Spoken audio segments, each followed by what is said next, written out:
Alors, depuis le début du confinement, en fait, le centre dramatique Coquelampo a dû fermer. Oui. Maintenant, vous avez dû cesser vos activités.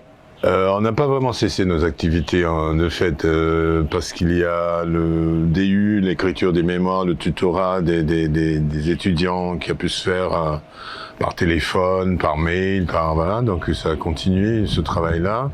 On s'est permis pour l'équipe permanente une matinée par semaine où on pouvait se voir pour discuter, parler des choses, mettre en perspective autant que cela est possible des choses, ne serait-ce que questionner le théâtre, questionner ce qu'on pouvait faire, de quelle façon on pourrait revenir, enfin. Justement, à la fin du mois d'avril, normalement, il y aurait dû y avoir le Festival des Traités de Voilà. Marigny. Ça n'a pas pu avoir lieu. Alors là, on attend les consignes, s'il y a de nouvelles consignes du gouvernement, parce qu'à partir du 2 juin, on saura si on peut recevoir du public, dans quelle mesure on reçoit du public, est-ce que les musées réouvrent ou est-ce que les salles de spectacle peuvent ouvrir, dans quelles conditions.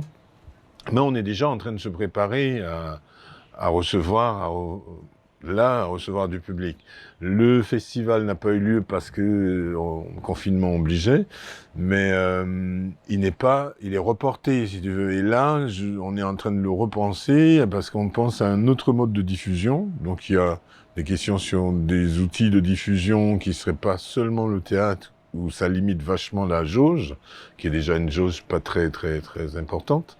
Mais on pense à du théâtre itinérant, on pense aux brigades théâtrales qui fonctionnent déjà et qu'on va peut-être plus orienter et puis inscrire dans cette situation de crise, quoi. Finalement, c'est amener le théâtre aux gens et Absolument. puis l'inverse, quoi. Oui, et on va faire peut-être les deux, mais dans le premier axe, l'axe principal, ça sera des interventions. Hier, on a eu une réunion avec tous les compagnies qui sont autour du centre dramatique et les comédiens permanents qui sont avec nous.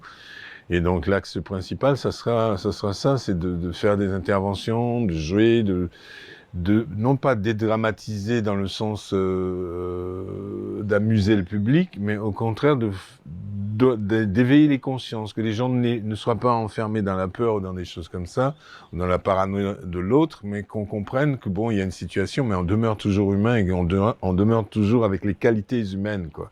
Et alors, depuis plusieurs années, en fait, les subventions liées à la culture sont souvent de plus en plus coupées. Quelle est l'importance pour toi justement de la culture en fait dans la crise par exemple que l'on vit à l'heure actuelle, parce que certains diront mais en fait la culture n'est pas n'est pas essentielle, donc on peut se permettre de couper C'est une réflexion, c'est une pensée, c'est clair que c'est possible c'est pour ça que je dis où on va garder la face sombre.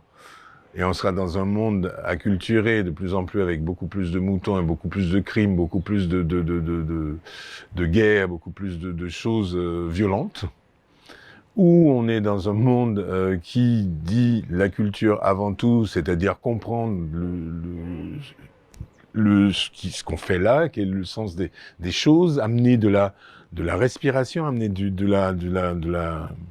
la beauté, il faut pas avoir peur du mot. Et quand j'ai entendu l'allocution du chef de l'État, la question était au cœur de son allocution, parce qu'en fait, pour lui, fondamentalement, il sait que la culture c'est important, mais en même temps, il se disait, mais dans un temps pareil, peut-être que c'est pas la priorité.